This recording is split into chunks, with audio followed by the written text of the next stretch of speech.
and welcome to the Too Real for the World podcast. You clap whilst you're talking. Three, two, one, and welcome to the Too Real for the World podcast. I'm your host, Kudzi. And I'm your host, Michael. Okay, so today's subject would be on masks. Michael, what do you think a mask is? A mask? Uh-huh. We talking about COVID-19 type mask? No, not that. The ski mask the slump got? No, I'm talking about the mask that people hide behind. Oh. Not showing their true selves in front of people. You mean personality-wise? Yes. Well, I would say a mask is, it's a character or persona that someone puts on in a certain situation. So I think a good example of it would be when you are alone, you're more into your own stuff. Maybe you're into reading, gaming, or watching whatever series that you watch. But then when you go to school and you're chilling with the male guys, your male friends, and they're talking about sports and soccer and basketball and all this, but you're not into that. I would say the mask that you would be wearing is you are into sports. So it's basically just a fake persona that you put on to fit in. Oh, That's what I think it is. So what you're saying is people put on masks to fit in? What do you think a mask is? Well, what I think a mask is, I would say it is, as you've said, people put it on to fit in. They put it on to conform to their surroundings because they tend to feel like they want to fit in validation. And I'd say it's a way of being normal. It can be said the same way for people who follow trends because they're trying to be like the people they see online. So when they say they're putting on the mask, what they're doing is they're just mimicking what other people are doing. But they're still themselves, I guess. That's interesting. Why do you think that people would want to put on masks? I'd say it's to not be ostracized, as in to not be left alone or to be pushed away. aside. Yeah. Yeah, I think people put on masks just to, fit in. Whoa. Have you ever seen a case where someone put on a mask? Yeah, actually, I would say I've seen that before. Everyone sees this, actually. It can be that one person you think they have. Let's say you think it's a good kid, and then you see them hanging around people who smoke or people who do drugs. They're not hanging around them because they're their friends. They're doing it because they don't have anyone else. So they hang around them and maybe even act like them, even picking up their behaviors as a way to build some sort of connection. Whoa. So you're saying it goes on a deeper level of, I'm not just trying to fit in, but I have a fear of loneliness. Yeah, they have a fear of loneliness. Wow, that's deep. So they wear this mask. Wow. Yeah, I think if I had a story about putting on a mask, I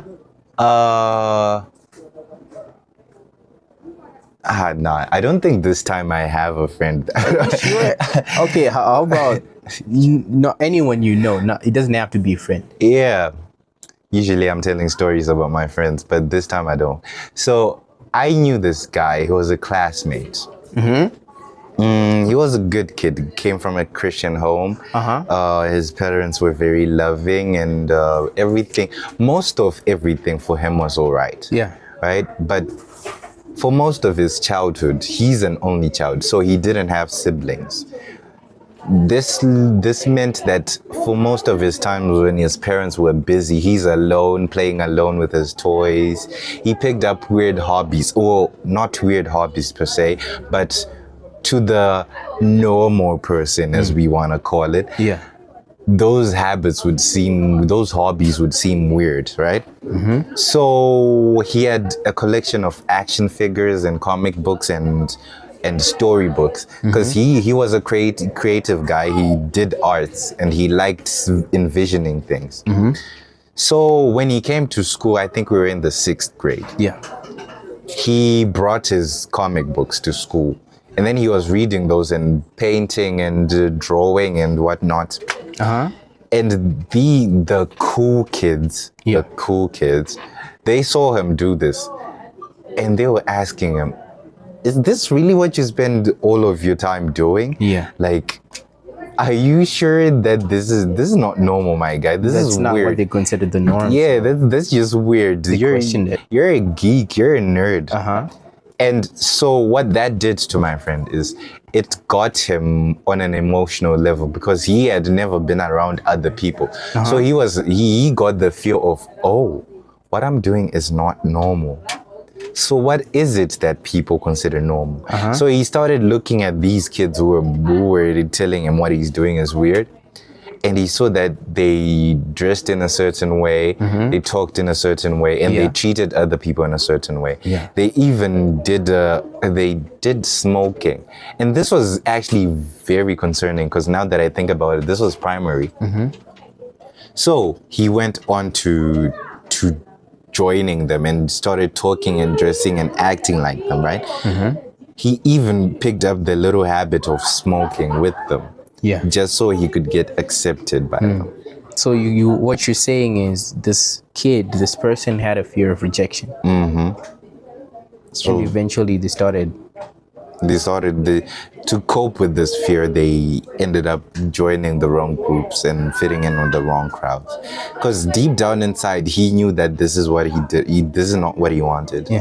He wanted to geek out and write comics and draw and all that stuff. So my question is, do you think he genuinely had a connection with these people?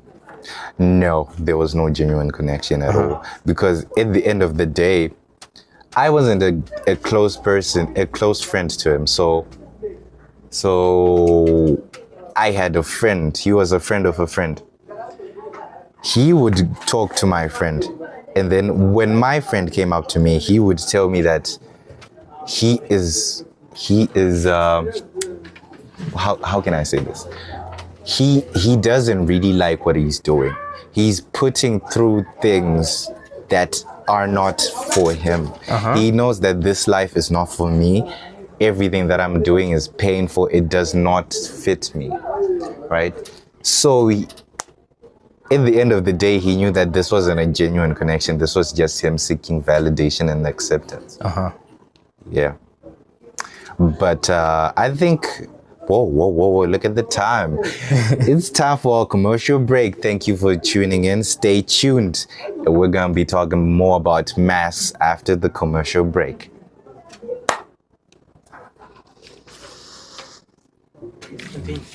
And we're back from commercial break. So, on what Michael was talking about. What were your last words? I was telling you the story of this kid who picked up bad habits and tried to join in with the cool kids for validation and acceptance. And I was just saying that was not a genuine connection at all. That was just him trying to fit in. And That was him keeping the mask on. yeah, that was the mask he wore to fit in. So, would you say this built up emotional numbness? Emotional numbness. As in, do you think... Are you asking about what the effects were of him putting on this mask? Yeah. Well, he didn't get emotionally numb, but he became detached to a lot of the things happening around him. I remember he came to a breaking point where he wasn't even responding to teachers, to friends, or even his parents. Yeah. He was literally detached from the world. He didn't care anymore. Yeah. Because even though he was wearing this mask, what he was seeking, he couldn't find, because at the end of the day, the cool kids didn't accept him. So he was asking himself, so what is the point? And then he just detached from everything. Yeah. So yeah, there you have it, emotional numbness. people who wear masks tend not to have emotional connections. Mm-hmm. Yeah. So there's this thing called the moment glitch. The moment glitch, yeah? Yeah, a moment where the mask temporarily slips and people tend to share the genuine emotions and feelings. Do you feel like you know anyone that has had this feeling? Or maybe you yourself? I'm not gonna lie, I don't put on a mask. I really don't. I can't be bothered to. The way I'm feeling at the time is the way I'm going to act. If I'm exhausted, I don't want to talk to people. If I'm happy, I'm blabbering and singing and dancing all the time. But I guess you could say there are times that I had to put on a mask, maybe with adults or teachers. Yeah. Where I have to pretend to be okay and pretend to not be exhausted with what I have going on in my life. Yeah. Or maybe I'm in an emotional situation that I have to deal with, but I have to keep on a smile on my face and act serious because I know I'm not gonna be given the chance to express myself. So I put on a mask of I'm okay, right? But sometimes I'm genuinely tired. And I remember my accounts teacher, she was talking to me and she was asking me questions. Am I okay? Am I okay? And I'm like, oh, I'm all right. Then she asked me, she put me to the side and she said, are you genuinely okay? And in that moment of time, I actually felt seen and heard, and the genuine emotions I had, I literally told her that I'm exhausted. I've been working all the time. I can't deal with this. I don't think I can keep pushing anymore. So I guess if you were to say that was my glitch in the moment, yeah, that was my glitch where I actually genuinely expressed myself.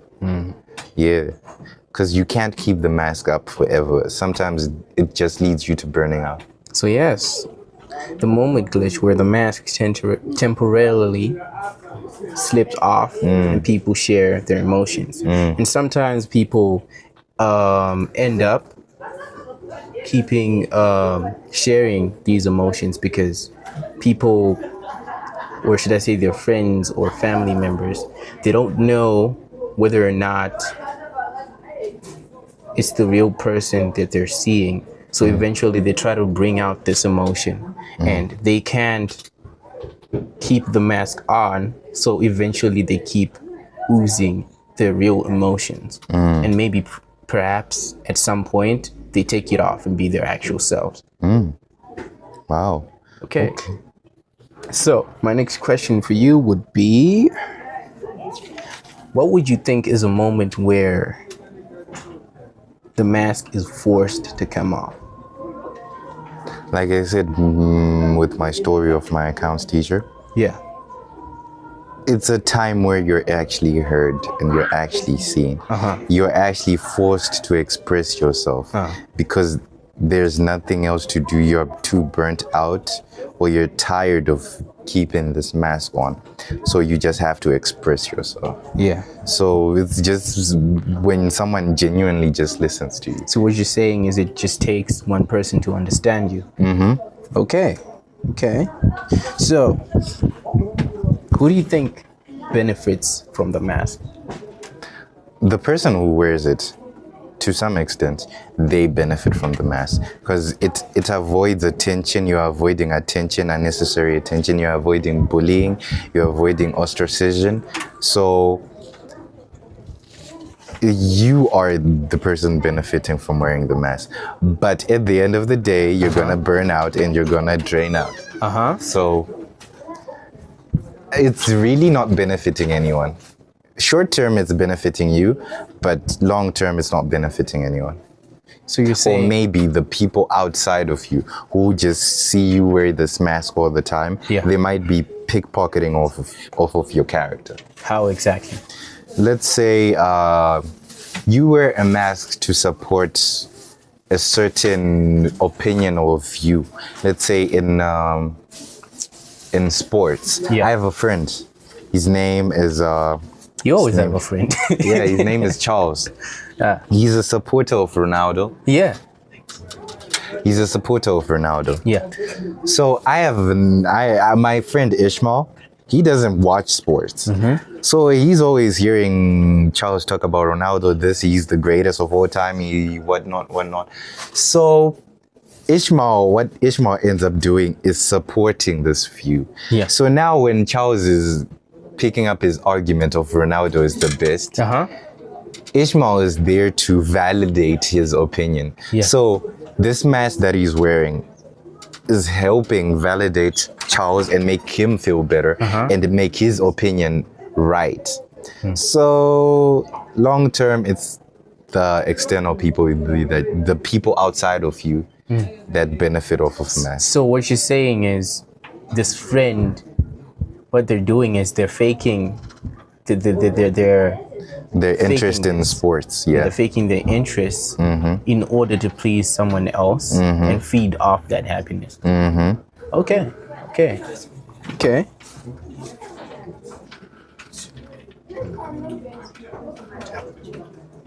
Okay, so my next question would be, what do you think this person is willing to lose to keep the mask on? Willing to lose. Yeah. Well, it's not as... Because when people wear masks, it's not that they want to wear a mask. It's because they're forced to, either by their own emotions, or fears, or just certain pressures. Their Fears of being lonely. Yeah. Fear of rejection. Yeah. So it's not that they're willing to lose anything, but they are forced to lose something. They're forced to lose genuine happiness. They're forced to lose their sense of self. They're forced to lose genuine connection. Yeah. They are forced to eventually they're gonna lose their identity as a human being. Yeah, that's what we call identity erosion. Yeah, you're gonna lose yourself to this, and you're gonna end up not knowing what you like, what you want, or what your opinions are, because you've been in a mask for so long. So it's not that they're willing to lose anything, but they are forced to lose happiness and their identity. So, what you're saying is, eventually the mask becomes the person. Yeah, they don't even, they can't even tell if I'm wearing a mask or if this is the genuine me now. Because they've had the mask for so long that they don't know what their real self was like. Yeah. So, do you think you know anyone that has experienced this? Not really. Because but I've been doing some research on it before I came here. And I found out that people genuinely just do this because they are afraid. It all comes back down to fear. It's always some sort of fear. The fear of maybe being rejected by other people, being pushed away, being seen as the weird person. So they just want to be accepted. The way I see it is, some people don't know that they're genuinely putting on the mask, or they don't know that they're putting on the mask, and at some point they wouldn't even be able to tell the difference between how they started and how it is now. Yeah.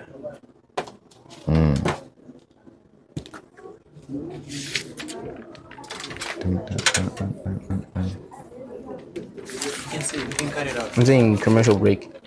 I'm saying end, bro. How long does this? Wasn't it supposed to be 15 minutes? Yeah.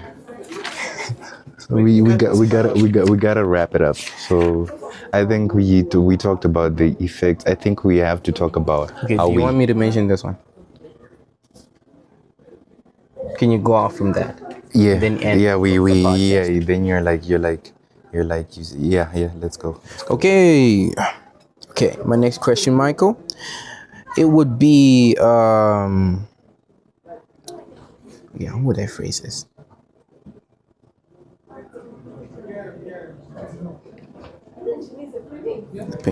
You'd be a perfect grandfather. You do that grandfather people. Ishmael also has one. Yeah, Ishmael No, let's start.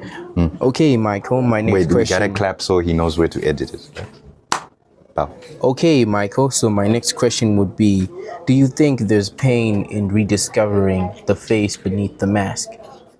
Or do you Pain. think it would be a smooth sail finding yourself again? My advice to someone who has a mask, who wants to take it off and discover themselves. Wow. Well, this one, you have to learn to say no. It's the Learn to first say thing. no to what exactly? Say no to people. Say no to social pressures. To say no to everything. So what you're saying is you have to learn to say no to external forces. Yeah, you have to listen to you yourself. Your own voice? To your own voice, your own wants, your own needs, your own desires. Yeah. You've got dreams and you've got an identity. You have things you like and you don't like.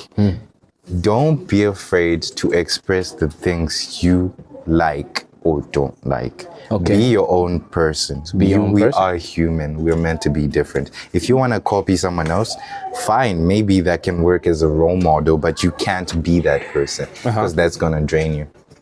So that's what I would say to someone wearing a mask. Be your own role model. Be your own role model. So you heard that, viewers. If you've got anything else to say, do you? I think I would like to challenge the listeners. Be genuine try to be genuine. I'm going to challenge you to put yourself in a situation whereby people are going to question you, but you have to accept that this is me, this is who I am. Just try it maybe once this week, and then the more you keep on trying it, twice the next week, 3 times the following week, 4 times, and gradually just keep on upgrading yourself so you can find yourself. So yes, you've heard that, viewers. Michael says, rediscover yourselves. So this is where we have to end this. Don't forget to like, share, subscribe, subsponsor. It's a sponsor. See you in the next video.